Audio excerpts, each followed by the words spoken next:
എല്ലാവർക്കും ഇന്നത്തെ ഒരു പുതിയ വീഡിയോയിലോട് സ്വാഗതം. അപ്പോൾ നമ്മളിന്ന് Q&A സെഷന്റെ തേർഡ് പാർട്ട് വീഡിയോ ആയിട്ടാണ് വന്നിരിക്കുന്നത്. അപ്പോൾ നമുക്ക് ബാക്കിയുള്ള ക്വസ്റ്റ്യൻസ് നോക്കാം. ആദ്യമായിട്ട് ചേച്ചി, കേരളത്തിലെ എല്ലാ നഴ്സിംഗ് ഹോസ്റ്റലിലും ഫോൺ യൂസ് ചെയ്യാൻ പറ്റുമോ? എല്ലാ ഹോസ്റ്റലിലും ഒന്നും നമുക്ക് ഫോൺ യൂസ് ചെയ്യാനായിട്ട് സമ്മതിക്കത്തില്ല. ചില ഹോസ്റ്റൽ എന്ന് പറയുമ്പോഴത്തേക്ക് നമ്മുടെ കയ്യിൽ ഫോൺ സൂക്ഷിക്കാനായിട്ട് അവർ ഓക്കെ ആയിരിക്കും, അവർ കുഴപ്പമില്ല, നമുക്ക് തന്നേക്കും. ഇനി ചില ഹോസ്റ്റലിൽ ചിലപ്പോൾ ഒരു ദിവസത്തിൽ 2 മണിക്കൂറൊക്കെ തരുന്ന ഹോസ്റ്റലുകളുണ്ട്. എൻ്റെ ഫ്രണ്ട്സൊക്കെ പഠിക്കുന്നിടത്ത് അങ്ങനെ ഉള്ളിടത്തുണ്ട്. പിന്നെ ചിലർക്ക് കംപ്ലീറ്റ്ലി നമ്മുടെ കയ്യിൽ ഫോണൊക്കെ മേടിച്ച് വെച്ചേക്കുമായിരിക്കും. ചിലപ്പോൾ വീക്ക്ലി വല്ല നമുക്ക് വിളിക്കാൻ മാത്രം തരുന്ന ഹോസ്റ്റൽസും ഉണ്ട്. അങ്ങനെ പലതരത്തിലുള്ള ഹോസ്റ്റൽസ് ഉണ്ട്. അടുത്തതായിട്ട് LBSന്റെ സൈറ്റിൽ കാണുന്ന 2023 allotted candidates details LBS through admission കിട്ടിയത് മാത്രമാണോ അതോ CPAS PNC മാക്കൊക്കെ വഴി കിട്ടിയതാണോ എന്നാണ് ചോദിക്കുന്നത്. LBSന്റെ സൈറ്റിൽ നമ്മൾ കാണുന്നതെന്ന് പറയുമ്പോൾ LBS വഴി അഡ്മിഷൻ കിട്ടിയതാണ്. അതിൽ തന്നെ നമുക്ക് സ്റ്റേറ്റ് മെറിറ്റിൽ അഡ്മിഷൻ കിട്ടിയതും കാണും. ഒപ്പം തന്നെ ഈ റിസർവേഷൻ കാറ്റഗറി ഉണ്ടല്ലോ, SC ST OEC OBC അങ്ങനെ പല കാറ്റഗറിയിലുള്ളവരുടെയും കാണും. പിന്നെ NRI, ചില കോളേജിൽ NRI സീറ്റ്സും ഫില്ല് ചെയ്യുന്നത് LBS വഴിയാണ്, സിമെറ്റിൻ്റെ ഒക്കെ. അപ്പം അങ്ങനെയുള്ള കാൻഡിഡേറ്റ്സിൻ്റെ ഡീറ്റെയിൽസ് കാണും. അടുത്തത് ഇൻഡെക്സ് മാർക്ക് 300 ഉണ്ട്, 97% ജനറൽ കാറ്റഗറിയാണ്. ഗവൺമെൻറ് കോളേജിൽ BSc നഴ്സിംഗ് കിട്ടുമോ എന്നാണ് ചോദിച്ചേക്കുന്നത്. ഇൻഡെക്സ് 300 ഉണ്ട്. അപ്പം നമ്മൾ മനസ്സിലാക്കേണ്ട ഒരു കാര്യം എന്ന് പറഞ്ഞാൽ കേരളത്തിൽ ഇപ്പം ഇൻഡെക്സ് മാർക്ക് കിട്ടിയ ചിലപ്പം ആദ്യത്തെ 500 റാങ്ക് വരുന്ന ഒരു 300 ഇൻഡെക്സ് തന്നെ കിട്ടിയതായിരിക്കും. മുൻ വർഷങ്ങളിലൊക്കെ അങ്ങനെ തന്നെ സംഭവിച്ചിട്ടുണ്ട്. ആദ്യത്തെ ഒരു 1000-1500 റാങ്കൊക്കെ 300 ഇൻഡെക്സ് മാർക്ക് കിട്ടിയത് തന്നെയായിരുന്നു 2021-22 അവസ്ഥ. ഇപ്പോൾ അത് കുറഞ്ഞു വരുന്നുണ്ട്. പക്ഷെ എന്നാലും നമുക്ക് റാങ്ക് ലിസ്റ്റ് വരുന്നവരൊന്നും പ്രെഡിക്റ്റ് ചെയ്യാനായിട്ട് പറ്റത്തില്ല. പക്ഷെ ഇത് 300 ഇൻഡെക്സ് ഉണ്ട്, ഒപ്പം തന്നെ 98% ഉണ്ട്. അതുകൊണ്ട് നമുക്ക് പറയാൻ പറ്റും കൂടുതലും കിട്ടാനുള്ള സാധ്യത തന്നെയാണ് കാണുന്നത്. അടുത്ത ചോദ്യം എന്ന് പറയുന്നത്, ചേച്ചി self financing college and government college തമ്മിലുള്ള ഡിഫറൻസ് എന്താണ്? അപ്പം സെൽഫ് ഫിനാൻസിങ് കോളേജും ഗവൺമെൻറ് കോളേജും തമ്മിലുള്ള വ്യത്യാസം എന്ന് പറഞ്ഞു കഴിഞ്ഞാൽ, ഗവൺമെൻറ് കോളേജിൽ പ്രധാനമായിട്ട് നമുക്ക് പ്രാക്ടിക്കൽസ് കിട്ടുന്നത് ഗവൺമെൻറ് ഹോസ്പിറ്റലുകളിൽ തന്നെ ആയിരിക്കും. ഇപ്പം ഗവൺമെൻറ് നഴ്സിംഗ് കോളേജ് തിരുവനന്തപുരം, അപ്പം ട്രിവാൻഡ്രത്തുള്ള നമ്മുടെ ട്രിവാൻഡ്രം മെഡിക്കൽ കോളേജിലായിരിക്കും അവിടെ പ്രാക്ടിക്കൽസ് എല്ലാം കിട്ടുന്നത്. അതേസമയം സെൽഫ് ഫിനാൻസിങ് കോളേജിലാകുമ്പോൾ ഇപ്പം സെൽഫ് ഫിനാൻസിങ് കോളേജുകാർക്ക് സ്വന്തമായിട്ടൊരു ഹോസ്പിറ്റൽ കാണും, അവിടെ ആയിരിക്കും നമുക്ക് പ്രാക്ടിക്കൽസ് കിട്ടുന്നത്. പിന്നെ അടുത്തൊരു വ്യത്യാസം എന്ന് പറയുന്നത്, ഗവൺമെൻറ് കോളേജിലാകുമ്പോൾ ഒരു വർഷത്തെ ഫീസ് എന്ന് പറയുമ്പോൾ 25,000 രൂപ അതിനുള്ളിലായിരിക്കും ട്യൂഷൻ ഫീസ്. അത് പ്രൈവറ്റിലോട്ട് വരുന്ന സമയത്ത് 1,00,000 രൂപയൊക്കെ ആവാനാണ് സാധ്യത. ഇതാണ് പ്രധാനമായിട്ടുള്ള 2 വ്യത്യാസങ്ങൾ. പിന്നെ ഗവൺമെൻറ് കോളേജ് ആകുമ്പോൾ കുറച്ച് അത്രയ്ക്ക് അങ്ങോട്ട് സ്ട്രിക്റ്റും കാര്യങ്ങളൊന്നും കാണത്തില്ല compared to self financing college. അടുത്ത ക്വസ്റ്റ്യൻ, കോളേജിൽ നമ്മൾ ജോയിൻ ചെയ്യുന്ന സമയത്ത് കോളേജിൽ മൊത്തം എത്ര ഫീസ് അടയ്ക്കണം, കോഷൻ ഡിപ്പോസിറ്റ് ഉൾപ്പെടെ എന്നാണ് ചോദിച്ചേക്കുന്നത്. നമ്മൾ കോളേജിൽ ഇപ്പം ഗവൺമെൻറ് കോളേജിലാണ് ജോയിൻ ചെയ്യുന്നത്, നമുക്ക് അഡ്മിഷൻ കിട്ടുന്നതെന്നുണ്ടെങ്കിൽ നമുക്ക് എപ്പോഴാണോ ഒരു അലോട്ട്മെൻറ്റ് കിട്ടുന്നത് ആ ഒരു സമയത്ത് നമ്മൾ LBSന്റെ സൈറ്റ് വഴി ഒരു ടോക്കൺ ഫീ പേയ്മെൻറ്റ് എന്ന് പറഞ്ഞ് ഗവൺമെൻറ് കോളേജിൽ അഡ്മിഷൻ കിട്ടിയാലും പ്രൈവറ്റ് കോളേജിൽ അഡ്മിഷൻ കിട്ടിയാലും LBS വഴിയാണ് കിട്ടുന്നതെന്നുണ്ടെങ്കിൽ 25,000 രൂപ കോഷൻ ഡിപ്പോസിറ്റ് ആയിട്ട് LBSന്റെ സൈറ്റിൽ അടയ്ക്കും. അപ്പോൾ നമുക്ക് ഗവൺമെൻറ് കോളേജിൽ അഡ്മിഷൻ കിട്ടിയെങ്കിൽ നമ്മൾ പിന്നെ കോളേജിൽ പോകുന്ന സമയത്ത് നമുക്ക് എക്സ്ട്രാ ആയിട്ട് ട്യൂഷൻ ഫീയും കാര്യങ്ങളൊന്നും കൊടുക്കേണ്ടി വരത്തില്ല. അവരെന്തെങ്കിലും ഹോസ്റ്റലിൻ്റെ ഫീസോ അല്ലെന്നുണ്ടെങ്കിൽ യൂണിഫോമിൻ്റെ ടെക്സ്റ്റ് ബുക്കിൻ്റെ ഫീസൊക്കെ ചോദിക്കുകയാണെങ്കിൽ മാത്രം കൊടുത്താൽ മതി. പിന്നെ കോഷൻ ഡിപ്പോസിറ്റ് ചിലപ്പോൾ കാണാൻ സാധ്യതയുണ്ട്, അതൊരു 10,000 രൂപയാണ് സാധാരണയായിട്ട് കാണുന്നത്. അത് ചോദിക്കുകയാണെങ്കിൽ കൊടുത്താൽ മതി. പിന്നെ SNA ഫണ്ട് എന്നൊക്കെ പറഞ്ഞ് മേടിക്കുകയാണെങ്കിൽ അത് നമ്മൾ കൊടുക്കേണ്ടതായിട്ട് വരും. അല്ലാതെ കൂടുതലായിട്ടുള്ള ഫീസുകളൊന്നും ഗവൺമെൻറ് കോളേജ് മേടിക്കത്തില്ല.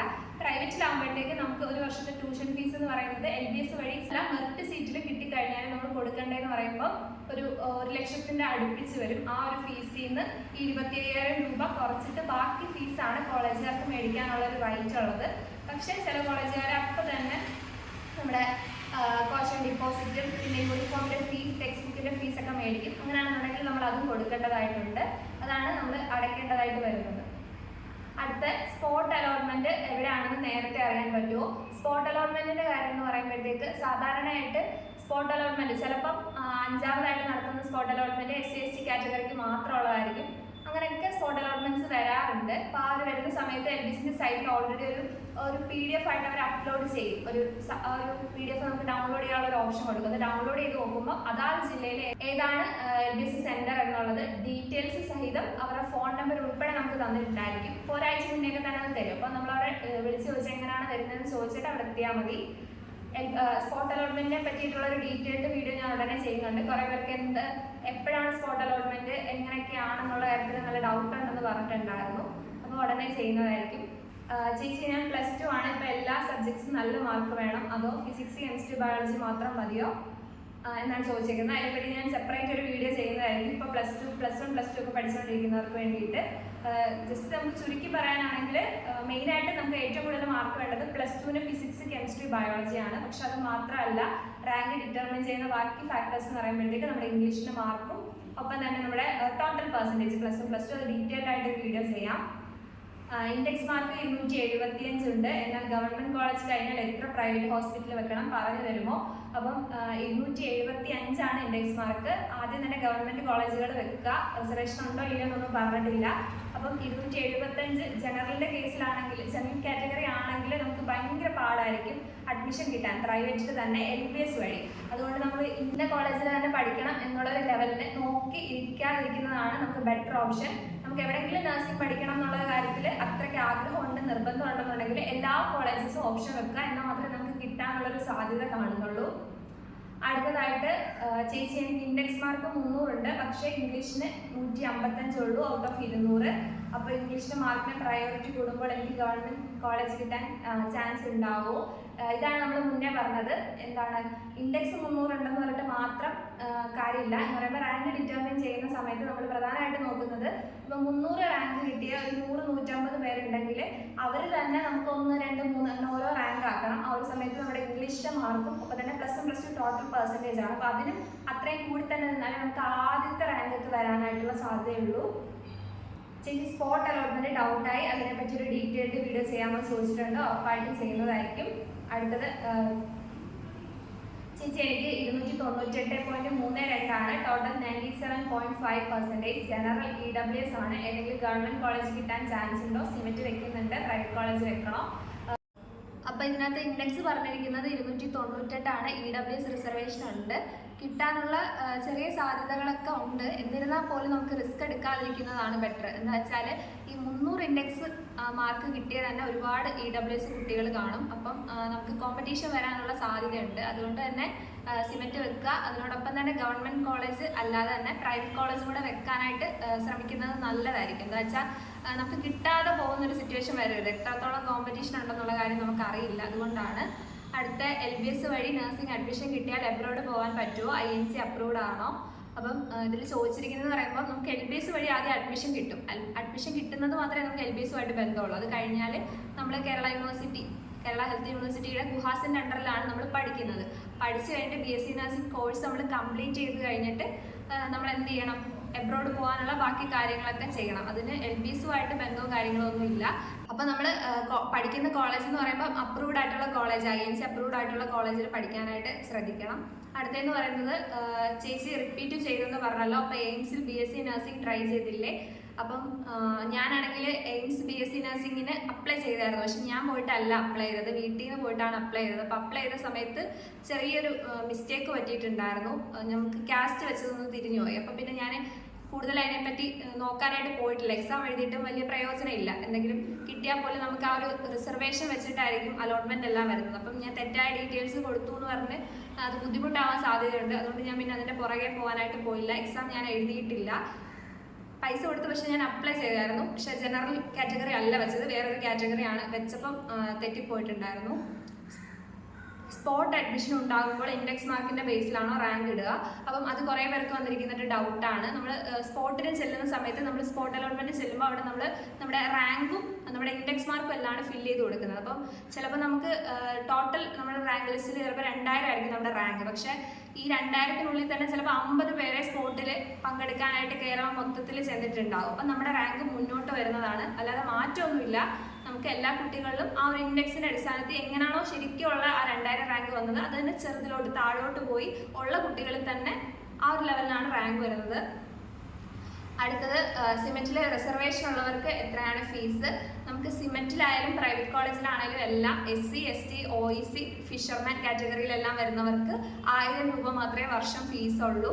പിന്നെ അല്ലാണ്ട് ഹോസ്റ്റൽ ഫീസും ബുക്കിന്റെ ഫീസ് അങ്ങനത്തെ ഫീസൊക്കെ നമുക്ക് ആവത്തുള്ളൂ. അല്ലാതെ റിസർവേഷൻകാർക്ക് 1000 രൂപ മാത്രമേ ഫീസ് ഉള്ളൂ.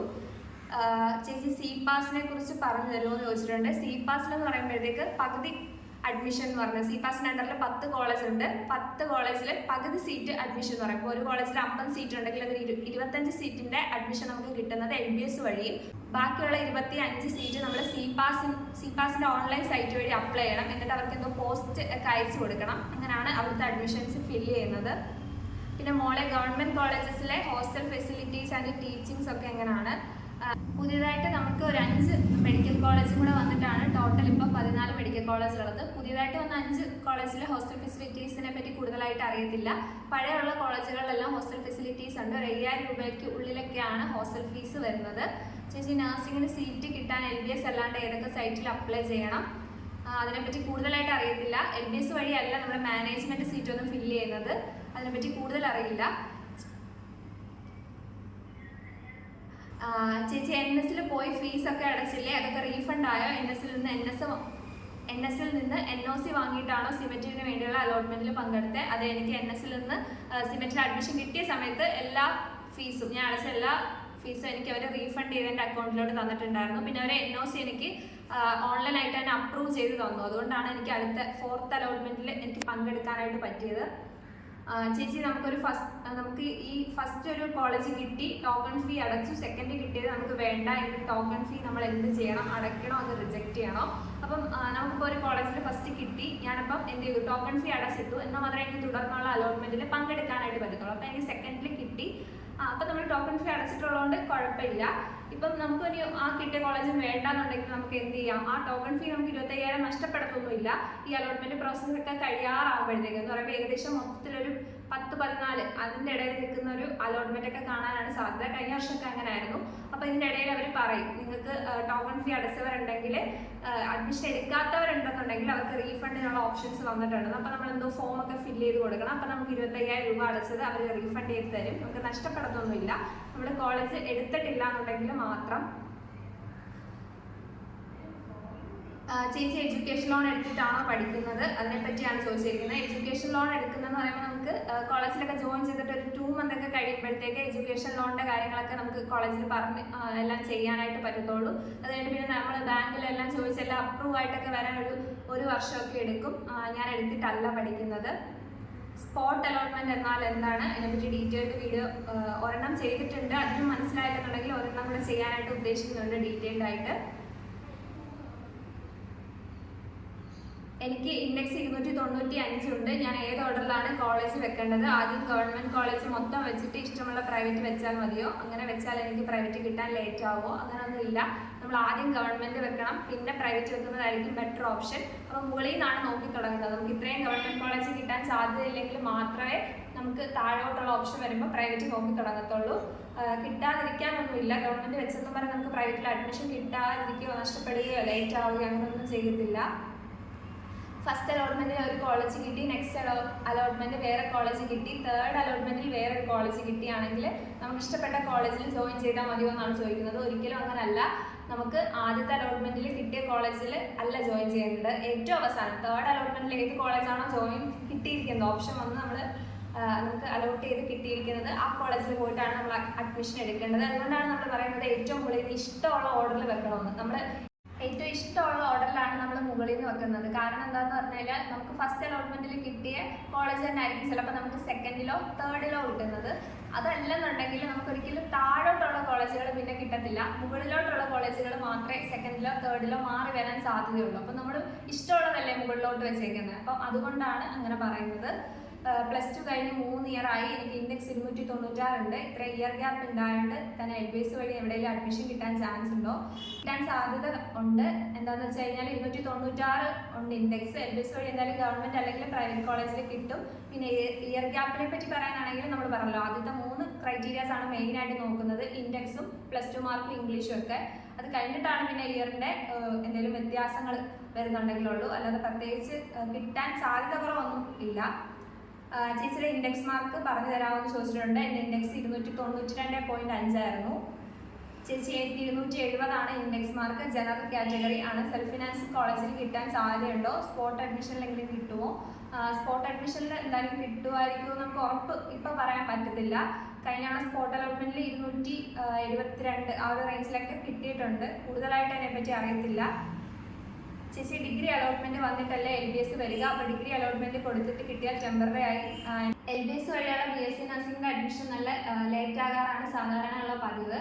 അപ്പം അതിന് മുന്നേ തന്നെ ഡിഗ്രി അഡ്മിഷൻസ് ഒക്കെ നടക്കും. അപ്പം എൻ്റെ ഒരു കൂട്ടുകാരെ ഇങ്ങനെ ജോയിൻ ചെയ്തിട്ടുണ്ടായിരുന്നു. അവള് കോളേജിൽ ആദ്യം ജോയിൻ ചെയ്തു, ക്ലാസ്സിലും കൂടെ പൊക്കോണ്ടിരുന്നു. അതിനിടയ്ക്ക് BSc നഴ്സിംഗ് കിട്ടിയപ്പോൾ BSc നഴ്സിംഗിന്റെ അഡ്മിഷൻ പെർമനന്റ് ആയിട്ട് എടുത്തു. അപ്പം അങ്ങനെ ചെയ്യാനായിട്ട് പറ്റും. കോളേജിൽ ജസ്റ്റ് ഒന്ന് ഇൻഫോം ചെയ്യുക, ഡിഗ്രിക്ക് അഡ്മിഷൻ എടുക്കുമ്പോൾ ഇന്നപോലെ ഇത് വെയിറ്റ് ചെയ്യുന്നുണ്ടെന്നുള്ളൊരു കാര്യം.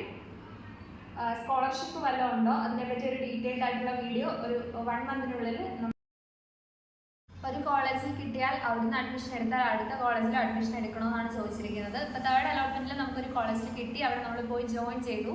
നമുക്ക് അടുത്ത അലോട്ട്മെന്റിൽ അടുത്ത കോളേജിൽ കിട്ടിക്കഴിഞ്ഞാൽ നമുക്ക് ആദ്യം കിട്ടിയ കോളേജ് ഏതാണോ അവിടെ പോയിട്ട് നമ്മുടെ സർട്ടിഫിക്കറ്റ്സും നമ്മൾ അടച്ച പൈസയെല്ലാം അവരുടെ കയ്യിൽ നിന്ന് റീഫണ്ട് ചെയ്ത് തരാൻ പറയണം. എന്നിട്ട് നമ്മൾ അടുത്ത കോളേജിൽ നമ്മുടെ ഒറിജിനൽ സർട്ടിഫിക്കറ്റ്സും ആയിട്ട് പോയി പൈസ അടച്ചാണ് നമ്മൾ അഡ്മിഷൻ എടുക്കേണ്ടത്. ചേച്ചി NOC എന്താണെന്ന് പറയാമോ? NOC എന്ന് പറഞ്ഞു കഴിഞ്ഞാൽ നോൺ ഒബ്ജെക്ഷൻ സർട്ടിഫിക്കറ്റ് ആണ്. ഉദ്ദേശിക്കുന്നതെന്ന് വെച്ച് കഴിഞ്ഞാൽ നമ്മളിപ്പോൾ ഒരു കോളേജിൽ ജോയിൻ ചെയ്തു, അപ്പം നമുക്ക് അടുത്ത കോളേജിൽ പോകണം എന്നുണ്ടെങ്കിൽ അതിനുള്ള പെർമിഷൻ നമുക്ക് അഡ്മിഷൻ എടുത്തു വെച്ചിരിക്കുന്ന കോളേജുകാർ തരണം. അപ്പോൾ അവർക്ക് പ്രശ്നമൊന്നുമില്ല, നിങ്ങൾ അടുത്ത അലോട്ട്മെന്റിൽ പങ്കെടുക്കാൻ അവർക്ക് ഓക്കെ ആണ് എന്നുള്ളൊരു സർട്ടിഫിക്കറ്റ് ആണ് നോൺ ഒബ്ജെക്ഷൻ സർട്ടിഫിക്കറ്റ്. ഓൺലൈൻ വഴിയാണെങ്കിൽ അവർ ജസ്റ്റ് ഒന്ന് അപ്രൂവ് ചെയ്ത് തന്നാൽ മതി. അല്ലെന്നുണ്ടെങ്കിൽ നമ്മൾ അവരുടെ കയ്യിൽ സർട്ടിഫിക്കറ്റ് മേടിച്ചിട്ട് നമ്മൾ തന്നെ സൈറ്റിൽ അപ്ലോഡ് ചെയ്ത് കൊടുക്കണം. ഇതാണ് non objection certificate. Detailed video ചെയ്യുന്നതാണ്. തീരെ അറിയാത്തവരുണ്ടെങ്കിൽ എൻ്റെ ഒരു വീഡിയോയിൽ ഞാൻ എൻ്റെ ഒരു NOCയുടെ കാര്യങ്ങളും എല്ലാം ഞാൻ പറഞ്ഞിട്ടുണ്ട്, അതൊന്ന് ജസ്റ്റ് കണ്ടു നോക്കുക. അടുത്തതായിട്ട് നമുക്ക് വന്നിരിക്കുന്ന ക്വസ്റ്റ്യൻ എന്ന് പറയുന്നത് 75 മാർക്കിൽ എത്ര മാർക്കാണ് പാസ് മാർക്ക് എന്നാണ് ചോദിച്ചിരിക്കുന്നത്. ഇത് നമ്മുടെ BSc നഴ്സിംഗിലെ റിലേറ്റഡ് ആയിട്ടുള്ള ക്വസ്റ്റ്യൻ ആണ്. ഫസ്റ്റ് സെമ്മിലൊക്കെ വരുന്ന സമയത്ത് നമ്മുടെ സബ്ജക്റ്റിന് എത്രയാണ് പാസ് മാർക്ക് എന്നാണ് ക്വസ്റ്റ്യൻ. അപ്പം 75-ൽ നമുക്ക് 37.5 മാർക്ക് വേണം, എന്നാൽ മാത്രമേ നമുക്ക് പാസ് ആവും എന്ന് പറയുമ്പോൾ കറക്റ്റ് ഹാഫ് മാർക്ക് വേണം, അതാണ് പാസ് മാർക്ക്. ഗവൺമെന്റ് കോളേജിൽ യൂണിഫോം ഇല്ലേ? ഗവൺമെന്റ് കോളേജിൽ നമുക്ക് ക്ലിനിക്സ് ഉള്ള സമയത്ത് ഗവൺമെന്റ് കോളേജിലെ യൂണിഫോം ഉണ്ട്. അതെന്ന് പറഞ്ഞു കഴിഞ്ഞാൽ ഇപ്പം കഴിഞ്ഞ വർഷം മുതൽ സ്ക്രബ് എന്ന് പറഞ്ഞാൽ നമുക്ക് ഗൂഗിളിലൊക്കെ സെർച്ച് ചെയ്ത് നോക്കിയാൽ കിട്ടും. ഒരു പാൻറ്റും ഒരു ചെറിയ ടോപ്പ് വരുന്ന ടൈപ്പ് ഒരു ഡ്രസ്സാണ്. അപ്പം സ്ക്രബാണ് എന്ത് ചെയ്യുന്നത് ഗവൺമെന്റ് കോളേജിലെ യൂണിഫോം എന്ന് പറയുന്നത്. മറ്റുള്ള കോളേജിലൊന്നും അതല്ല, അല്ലാതെ അവരുടെ കോളേജിന് ഇഷ്ടപ്പെട്ട യൂണിഫോമാണ്. ചേച്ചിക്ക് PCB ഫുൾ മാർക്ക് ആയിരുന്നോ? അല്ല, എനിക്ക് ഫിസിക്സിന് 2 മാർക്ക് പോയിട്ടുണ്ടായിരുന്നു, കെമിസ്ട്രിക്ക് 7 മാർക്ക് ടോട്ടൽ പോയി. ചേച്ചി പ്ലീസ് റിപ്ലൈ, CPAS വഴിയാണോ സിമെറ്റിൽ അഡ്മിഷൻ കിട്ടുന്നത്? എനിക്ക് 67% ഉള്ളൂ. ഫിസിക്സ് കെമിസ്ട്രി ബയോ CBSE ആണ്, CPAS വഴി കിട്ടാൻ ചാൻസ് ഉണ്ടോ? CPAS വഴി അല്ല സിമെറ്റിൽ അഡ്മിഷൻ കിട്ടുന്നത്. സിമെറ്റിൽ അഡ്മിഷൻ കംപ്ലീറ്റ്ലി LBS വഴിയാണ്. ഈ CPAS കോളേജിന്റെ അഡ്മിഷൻ എന്ന് പറയുമ്പോൾ പകുതി LBS വഴിയും ബാക്കി പകുതി CPAS വഴി തന്നെയാണ്. കഴിഞ്ഞ തവണയൊക്കെ ഏകദേശം ഒരു 3 മാസമൊക്കെ മിനിമം വെയിറ്റ് ചെയ്യേണ്ടി വന്നിട്ടുണ്ടായിരുന്നു. എന്താ വെച്ചാൽ നമ്മൾ അപ്ലൈ ചെയ്ത് കഴിഞ്ഞ് ഏകദേശം ഒരു മിനിമം ഒരു 10 മുതൽ 14 അലോട്ട്മെന്റ് ഒക്കെ കഴിഞ്ഞ 2-3 വർഷങ്ങളായിട്ടുണ്ട്. അപ്പം അതൊക്കെ കഴിഞ്ഞ് വരാനായിട്ടൊരു 2 മാസം എന്തായാലും എടുക്കും. ഒരു 2.5 മന്ത് എടുക്കാൻ സാധ്യതയുണ്ട്. എത്ര അലോട്ട്മെന്റ് ഉണ്ട് ഞാൻ ഓൾറെഡി പറഞ്ഞു. ചേച്ചി 2 മന്ത്സ് വെക്കേഷൻ കിട്ടുമോ? സാധാരണയായിട്ട് നമുക്ക് 2 മാസമൊന്നും ഒരു കാരണവശാലും വെക്കേഷൻ കിട്ടത്തില്ല. നമുക്കെന്ന് പറയുമ്പോഴത്തേക്ക് 2 ആഴ്ചയൊക്കെയാണ് നമുക്ക് ഒരു സെം കഴിയുമ്പോൾ ഉള്ളൊരു ലീവ്. അപ്പോൾ ചില കോളേജുകാരെന്ന് പറയുമ്പോഴത്തേക്ക് ഒരാഴ്ച നമുക്ക് സ്റ്റഡി ലീവായിട്ട് അത് തരും. എന്നിട്ട് എക്സാം കഴിഞ്ഞ് കഴിയുമ്പോൾ വെക്കേഷനായിട്ട് ഒരു 1 വീക്കും കൂടെ തരും. എൻ്റെ കോളേജിലൊക്കെ അങ്ങനെയാണ്, മിക്കയിടത്തും ഏകദേശം അങ്ങനെയൊക്കെ തന്നെയാണ്. ഒരു 1 വീക്കൊക്കെ നമുക്ക് എക്സാം കഴിഞ്ഞിട്ട് ലീവ് കിട്ടാനുള്ള സാധ്യതയുള്ളൂ. ചേച്ചി LBS വഴി നഴ്സിംഗ് ജോബ് കിട്ടി പെർമനന്റ് ആവണമെങ്കിൽ പിന്നെ BSc എഴുതേണ്ടി വരുമോ? LBS എന്ന് പറയുന്നത് നമുക്ക് BSc നഴ്സിംഗ് മെറിറ്റ് സീറ്റിൽ പഠിക്കാനുള്ളൊരു വഴി മാത്രമാണ്. അതുവഴി അപ്ലൈ ചെയ്തു നമുക്ക് അഡ്മിഷൻ കിട്ടുന്നു. പിന്നെ നമുക്ക് എബ്രോഡ് പോകണമെങ്കിലും ഇവിടെ ജോലി ചെയ്യണമെങ്കിലും പ്രൈവറ്റിൽ കയറണമെങ്കിലും എല്ലാം നമുക്ക് LBSുമായിട്ട് ബന്ധമൊന്നുമില്ല. ഗവൺമെന്റിൽ കയറാനാണെങ്കിൽ PSc എക്സാം എഴുതി നമുക്ക് അതിൽ റാങ്ക് കിട്ടണം. അപ്പോൾ നമ്മുടെ അടുത്ത് ചോദിച്ചിരിക്കുന്നത് കേരളത്തിൽ നഴ്സിംഗ് പഠിക്കുന്നതാണോ അതോ ബാംഗ്ലൂരിൽ നഴ്സിംഗ് പഠിക്കുന്നതാണോ ബെറ്റർ എന്നാണ് ചോദിച്ചിരിക്കുന്നത്. അതൊക്കെ നമ്മുടെ ഓരോരുത്തരുടെ ഇഷ്ടമാണ്. ചിലർക്ക് ഇപ്പം കേരളത്തിലെ മെഡിക്കൽ കോളേജിലും അല്ലെങ്കിൽ ഇവിടുത്തെ പ്രൈവറ്റ് കോളേജിലൊക്കെ പഠിക്കാനായിട്ട് ആയിരിക്കും ഇഷ്ടം. ചിലർക്ക് കൂടുതൽ എക്സ്പോഷർ ബാംഗ്ലൂർ അങ്ങനെയൊക്കെ പോയി പഠിക്കാനായിട്ട് ആയിരിക്കും ഇഷ്ടം. പിന്നെ സർട്ടിഫിക്കറ്റിൻ്റെ വാല്യൂ നോക്കാനാണെങ്കിൽ കേരള സർട്ടിഫിക്കറ്റിനാണ് നമ്മൾ എബ്രോഡൊക്കെ പോകുന്ന സമയത്ത് കുറച്ചും കൂടെ കൂടുതൽ വാല്യൂ ഉള്ളത്. ഇവിടുത്തെ പ്രാക്ടിക്കൽസ് ഒക്കെ അതിനാണ് കൂടുതൽ ഇമ്പോർട്ടൻസ് കിട്ടുന്നത്. പിന്നെ അത് നമ്മുടെ ഇഷ്ടത്തിനനുസരിച്ച് നമ്മൾ ചൂസ് ചെയ്യുക. കേരളത്തിൽ പഠിക്കാൻ പറ്റുന്നുണ്ടെങ്കിൽ അത് ചൂസ് ചെയ്യുന്നതായിരിക്കും നല്ലത്. LBS വഴി മെറിറ്റ് സീറ്റിൽ കിട്ടിയാൽ E-Grants സ്കോളർഷിപ്പ് ഉണ്ടാവും. നമുക്ക് E-Grants സ്കോളർഷിപ്പ് ഗവൺമെന്റിൽ പഠിക്കുന്ന എല്ലാ കാസ്റ്റുകാർക്കും കിട്ടും, ജനറൽ ആണെങ്കിലും കിട്ടും. അതേസമയം പ്രൈവറ്റിൽ ആണെങ്കിലും സിമെന്റിലാണെങ്കിലും സി പാസിലാണെങ്കിലും ഈ ഗ്രാൻസ് കിട്ടണം എന്നുണ്ടെങ്കിൽ ഒന്നെങ്കിൽ SC യോ ST യോ അല്ലെങ്കിൽ OBC ഫിഷർമാൻ റിസർവേഷൻ വേണം, അല്ലെന്നുണ്ടെങ്കിൽ കിട്ടത്തില്ല. ചേച്ചി സി പാസ് ഗവൺമെന്റ് എയ്ഡഡ് അല്ലേ, അപ്പം അവിടെ ഈ ഗ്രാൻസ് കിട്ടുവാണെന്നല്ല. നമ്മുടെ സി പാസ് ആണെങ്കിലും ഒക്കെ ഗവൺമെന്റ് അണ്ടർടേക്കിംഗ് ആണ്, പക്ഷേ ഒരു സെൽഫ് ഫിനാൻസിങ് കാറ്റഗറിയിൽ തന്നെയാണ് ഇൻക്ലൂഡ് ചെയ്തിരിക്കുന്നത്. ഒരിക്കലും ഈ ഗ്രാൻസ് റിസർവേഷൻ അവിടെ ജനറലുകാർക്കൊന്നും കിട്ടില്ല. ഇത്രയാണ് നമ്മുടെ ഇന്നത്തെ വീഡിയോയിൽ നമ്മൾ ഡിസ്കസ് ചെയ്തിട്ടുള്ളത്. അപ്പം വീഡിയോ യൂസ്ഫുൾ ആയെങ്കിൽ ഉറപ്പായിട്ട് നമ്മുടെ ചാനൽ ഒന്ന് സബ്സ്ക്രൈബ് ചെയ്ത് സപ്പോർട്ട് ചെയ്യാനായിട്ട് ശ്രമിക്കുക. അപ്പോൾ നമുക്ക് മറ്റൊരു വീഡിയോ ആയിട്ട് കാണാം. Bye bye.